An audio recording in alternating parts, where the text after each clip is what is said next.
The Truman Show was low key one of the best movies I've ever. Well, the Truman, like it was based on um the actor from The Mask, Jim Carrey, and dude, it's about a fucking movie based around. Well, it's not even a movie. It's like a show that the guy is the main character, but he doesn't know he's in a TV show. But it's like it's really creepy, but also like kind of tells you like it's low key like a weird way of describing how streamers live.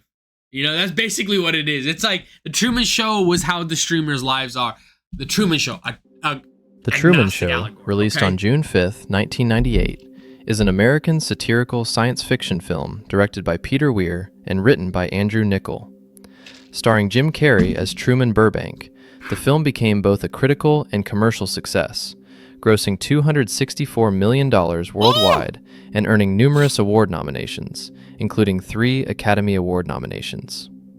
On the surface, it's a clever satire about reality television and media manipulation. I'm telling you, it was ahead of its time because how it described like streaming. Like low key, this is how I feel like streamers are nowadays, bro. Like this is crazy work, A man discovers his entire life has been a television show broadcast 24/7 to a global audience, that everyone he knows is an actor, and that he lives inside a massive dome controlled by a godlike producer. But what most viewers miss, and what scholars like Randall Verardi have documented in academic journals, is that The Truman Show is one of the most precise Gnostic allegories ever put to film, a nearly perfect cinematic translation of ancient Christian texts discovered at Nag Hammadi that describe reality as a prison created by a false god, humanity as divine beings trapped in ignorance, and awakening as the dangerous process of seeing through the illusion and escaping toward true freedom. Every major element of the film, Christoph as the demiurge, Seahaven as the material world prison, Truman's glitches and suspicions as Gnosis beginning, Sylvia as Sophia calling from beyond the dome, and Truman's final crossing of water and ascent through the door as the soul's escape from archontic control, maps directly onto Gnostic cosmology with such precision that it's impossible to believe it's accidental. This isn't subtle symbolism open to interpretation. This is a deliberate, carefully constructed retelling of the Gnostic spiritual narrative for a modern audience. And once you understand the Gnostic framework, you can never watch the film the same way again. If you've never encountered the concept of the demiurge, it's central to Gnostic cosmology and essential to understanding this film. According to Gnostic texts like the Apocryphon of John and the Hypostasis of the Archons, the demiurge, sometimes called Yaldabaoth or Saklos, is a false god who created the material world. He's not the true transcendent god, but an ignorant, arrogant being who believes himself to be the only god and who fashioned the physical universe as a prison to trap divine sparks of consciousness within material bodies. The demiurge in Gnostic teaching is both powerful within his domain and fundamentally limited, unable to create true life or genuine freedom, only simulations and control systems that keep souls ignorant of their divine origin and potential for liberation. See, that's the thing. I want to get into like the agnostic stuff like a lot more organizedly. Like right now I feel like I'm super disorganized. Some of the streams I've kind of like played one clip here, one clip there. So if y'all have watched me through other streams, you might be able to like catch it here and there. And I've been trying to get better at editing and posting this stuff time to time. But I want to like do like a big like iceberg series where it's like I'm doing it across a couple of streams where it makes sense. Because bro, it is a very, very like intensive topic to get into, and it is mind-bending, like because it does make sense. Like that's the fucking crazy part about some of these like conspiracy theory or occult knowledge stuff. Some of that shit makes sense. It's like weaved in reality and some fucking disbelief, and you're like, yo, what the fuck? You kind of start getting schizoed out a little bit, but like it's kind of cool to learn about some agnostic stuff, Christoph, played by Ed Harris, is a perfect cinematic representation of this figure. His name itself is a play on Christ plus of, suggesting a false Christ, a counterfeit deity.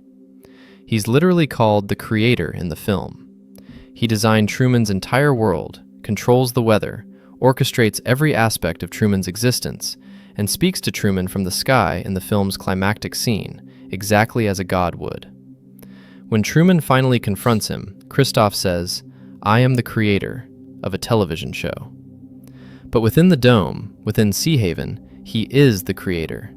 He made this world. He controls everything in it. He determines what Truman can know and cannot know. And crucially, like the Gnostic demiurge, Christof believes his creation is good, that he's giving Truman a perfect life, that the prison is actually paradise. "There's no more truth out there than in my world," Christof tells Truman. This is the demiurge's fundamental delusion, believing that the limited, created realm is all that exists, that there's nothing beyond it worth seeking. The Gnostic texts describe the demiurge declaring, "I am God, and there is no other," ignorant that the true, transcendent God exists beyond the material cosmos he created.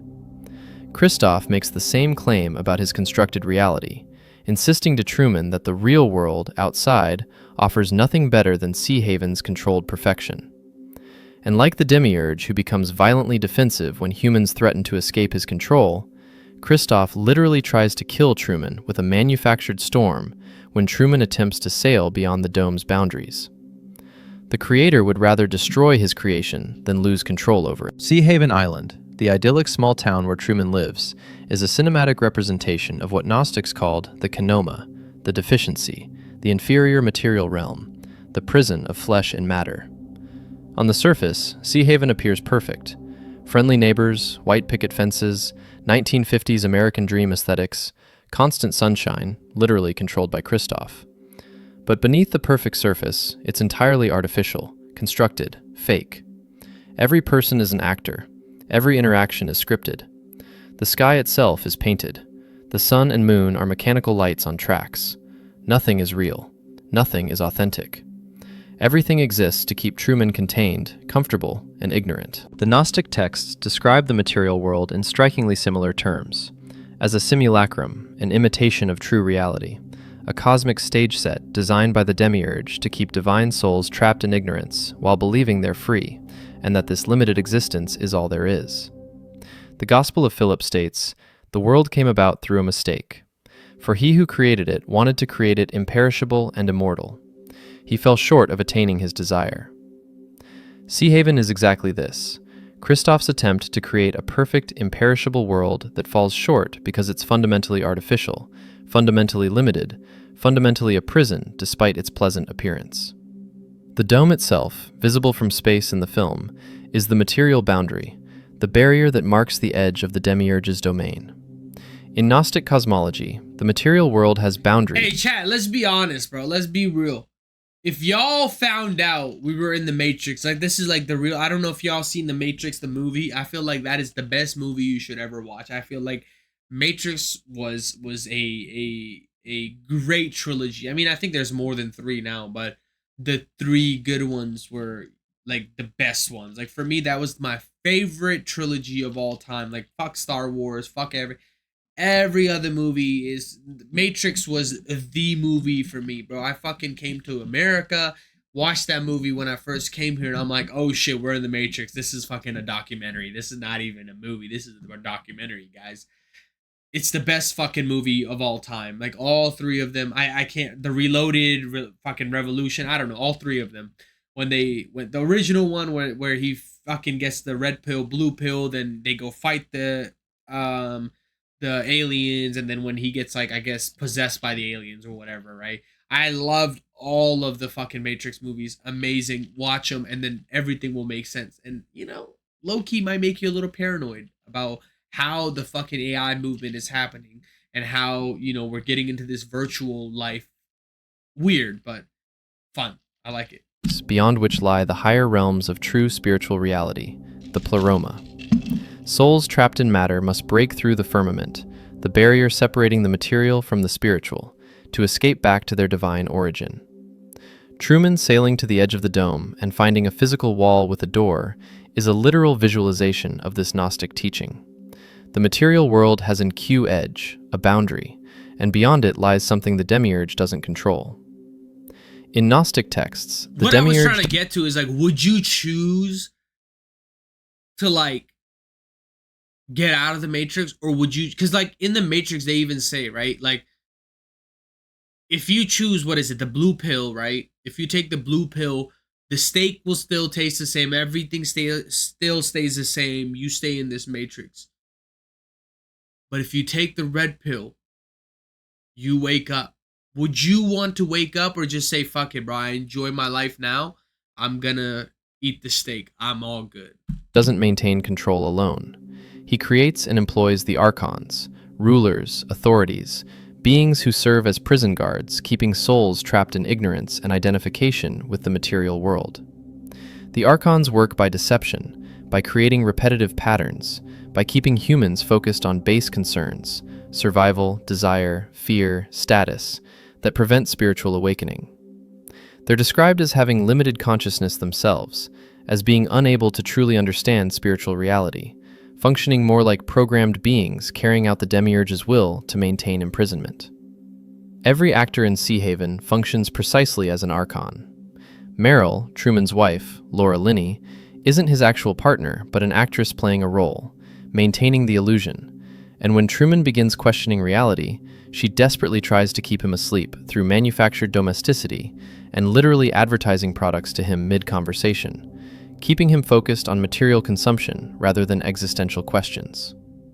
Marlin, his best friend, Noah Emmerich, feeds Truman lines written by Christoph designed to reassure him, to make him doubt his own perceptions, to keep him passive. When Truman asks Marlin if he's part of the setup, Marlin responds with Christoph's scripted words, "The last thing I'd ever do is lie to you." I mean, think about it, Truman.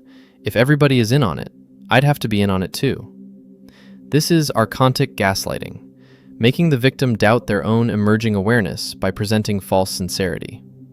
The archons in Gnostic teaching maintain control not through obvious force, but through subtle manipulation, through keeping the soul comfortable enough not to rebel, while distracted enough never to awaken. Sea Haven's actors do exactly this. They create a pleasant, predictable life for Truman, but one carefully designed to keep him from ever questioning, from ever attempting to leave, from ever discovering his true nature and the reality beyond the dome. The film's inciting incidents, the stage light labeled Sirius falling from the sky, the rain shower that only falls on Truman, the radio frequency accidentally picking up Christoph's crew coordinating Truman's movements, the glimpse of his supposedly dead father. These are what Gnostics would call the call, the moment when cracks appear in the material world's illusion and the soul begins to suspect something is wrong. In Gnostic texts, Gnosis... I feel like this happens typically to people whenever they start taking psychedelics. I always say you have to be careful when you're taking psychedelics, right? Because it can cause cracks in your reality, and if you don't have a good grip on reality, it might shoot you into the stratosphere. And you don't want to be schizoed out on the fucking street. You know, make sure you have your bills paid. Make sure you have all your shit in order. Because if you don't and you start testing this, some of this shit start to make sense. And you're like, hey, fuck it. We're doing something big. You know, so whenever you start doing, you know, this level of deep dive, make sure you fucking have all your dots teed out. You know, all whatever the saying goes, right? Cross all your T's and dot all your I's, you know? Knowledge doesn't come all at once. It begins with dissonance, with things not adding up, with the feeling that something about consensus reality is fundamentally off. The Gospel of Truth describes this as, having become drunk, has turned away from his drunkenness, and having returned to himself. Truman's growing awareness operates exactly this way. He's been drunk on the illusion of Sea Haven his entire life, and the glitches, errors in the simulation, moments when the constructed reality breaks down, begin his process of returning to himself, of remembering he's not actually Truman Burbank, insurance salesman, but something else entirely, someone living in a prison whose walls he's never noticed before. The film brilliantly shows how gnosis is resisted not just externally by the archons, but internally by the victim. Truman doesn't immediately believe what he's seeing. He tries to rationalize the glitches, to fit them back He's into playing the same pictures. I hate that they always play the same pictures over the whole video. Sometimes, bro, I'm like, bro, just use AI or something, bro. Like, his normal worldview. This is what Gnostics call the spirit of ignorance, the internalized resistance to awakening that makes souls complicit in their own imprisonment. Even after overwhelming evidence, Truman hesitates, fears, considers that maybe Christof is right and the outside world holds nothing for him. The battle isn't just against external control, it's against the conditioned parts of himself that have learned to love the cage. Sylvia, played by Natasha McElhone, is the film's representation of Sophia, the divine feminine wisdom, who in Gnostic mythology descends into matter to awaken trapped souls and guide them toward liberation.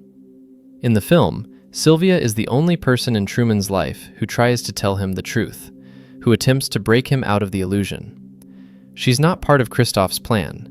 She's an extra who goes off script, who risks everything to try to awaken Truman before she's forcibly removed from his life.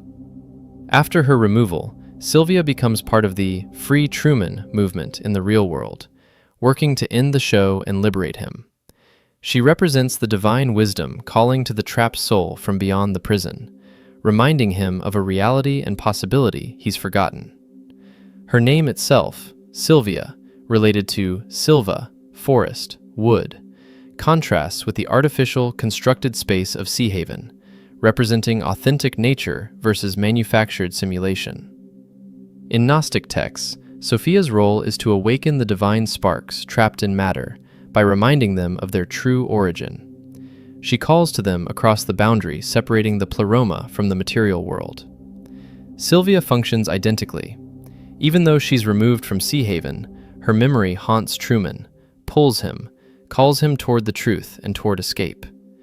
She's the presence from beyond the dome, reminding him there is something beyond, that the world Christof controls isn't all that exists. Truman's escape attempt centers on overcoming his manufactured fear of water. Christof deliberately created this phobia by staging Truman's father's death in a boating accident when Truman was a child. The trauma was designed to ensure Truman would never try to leave the island, that his own fear would serve as invisible bars, more effective than physical walls. In Gnostic terms, this is how the Archons maintain control, through fear, through trauma, through conditioned responses that make the prisoner collaborate in their own imprisonment. The necessity of crossing water... Stockholm syndrome real as fuck in this agnostic, knowledge stuff. They want to keep you trapped if you're consenting to your own entrapment. It's like kind of fuck. It is, you're stuck. To escape has deep symbolic resonance in Gnostic and broader spiritual traditions. Water represents chaos, the unconscious, the boundary between states of being. To escape Sea Haven, to escape the material prison, Truman must face his deepest fear, must cross the boundary that terrifies him, must risk death. The boat's name is Santa Maria, the Holy Mother, suggesting rebirth imagery, to reach the other side. When Christof unleashes the storm trying to kill him, Truman literally lashes himself to the mast and screams, "You're gonna have to kill me." This is the soul's defiant refusal to submit to the Demiurge's control, the moment when the fear of remaining imprisoned becomes greater than the fear of destruction in attempting escape. The film's climax finds Truman's boat striking the dome's painted wall. He touches the false sky, discovering it's physical, artificial. He finds stairs, a door marked exit. This is one of cinema's most perfect visual metaphors for the Gnostic teaching about escaping the Demiurge's realm. He's playing the same pictures. The material world has a literal edge. Beyond it lies something else. And there's a door, an exit, a way out for those brave enough to find it and walk through. Christof makes his final appeal. "You can't leave, Truman. You belong here, with me. Talk to me. Say something." "Well, say something, goddammit. You're on television. You're live to the whole world." The Demiurge demanding acknowledgement, demanding the soul recognize his authority, begging the escaping consciousness to stay in his control. And Truman's response is perfect. "In case I don't see ya, good afternoon, good evening, and good night." He acknowledges Christof only to dismiss him, using his signature TV phrase one final time before stepping through the door into the unknown, into the real world, into liberation from the only reality he's ever known. What makes The Truman Show a genuine Gnostic allegory, rather than just a film with Gnostic themes, is the precision of the mapping. This isn't loose symbolism. This is point-by-point correspondence between film elements and Gnostic cosmology. Christoph equals Demiurge. Sea Haven equals Kanoma/material prison. Actors equals archons. Glitches equals gnosis beginning. Sylvia equals Sophia. Water crossing equals confronting fear. Dome edge equals boundary of material realm. Door equals exit from Demiurge's domain. The film can be watched and enjoyed without knowing any of this, but once you understand the Gnostic framework, every scene gains additional depth. Every character interaction reveals the spiritual battle between imprisonment and liberation, between remaining comfortable in illusion and risking everything for truth. And here's what makes it relevant beyond cinema studies.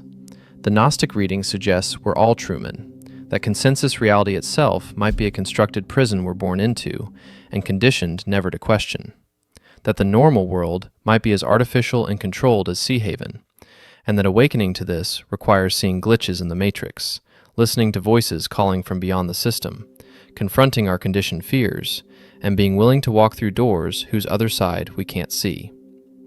The film works as allegory because it activates something people recognize, the feeling that something about modern life is fundamentally wrong, that we're trapped in systems we didn't choose and can't... I think we all saw that after COVID, bro. All the same people that was talking about your body, your choice, were wanting you to get the COVID vaccine right off the bat, right off. The same people that got crystals in their fucking household that are always believing in all these fucking hocus pocus shit are the same people that are always talking about, oh, science is real. Same bitch that got fucking crystals and praying to crystals every day. Crystals protect me. Is the same bitch talking about fucking science is real. Bitch, if you don't take your stupid ass back to class. See clearly that liberation would require leaving behind everything familiar and comfortable to pursue a truth we can't yet fully grasp. Scholars have noted the parallel to Plato's Cave. The 2022 Cannes Film Festival website explicitly described the film as a modern reflection of Plato's Cave, which itself is a proto-Gnostic allegory about prisoners mistaking shadows for reality. But The Truman Show goes further than Plato by showing the creator of the cave, by naming him Christoph, false Christ, by having him speak from the sky claiming to offer protection and love while actually maintaining a prison, and by showing the prisoner not just escaping, but recognizing and rejecting the false god's final manipulative appeal. Whether writer Andrew Niccol and director Peter Weir consciously intended all these Gnostic parallels, or whether they emerged from the archetypal depths of the story itself, the result is the same. A film that translates ancient spiritual wisdom into modern cinematic language, making Gnostic teachings about the demiurge, archons, Sophia, and the soul's escape from material imprisonment accessible to millions who would never read the Nag Hammadi texts, but who recognize Truman's journey as somehow reflecting their own. That's what makes it not just good cinema, but genuine allegory. Hey, I'll say W video, but L fucking visuals, bro.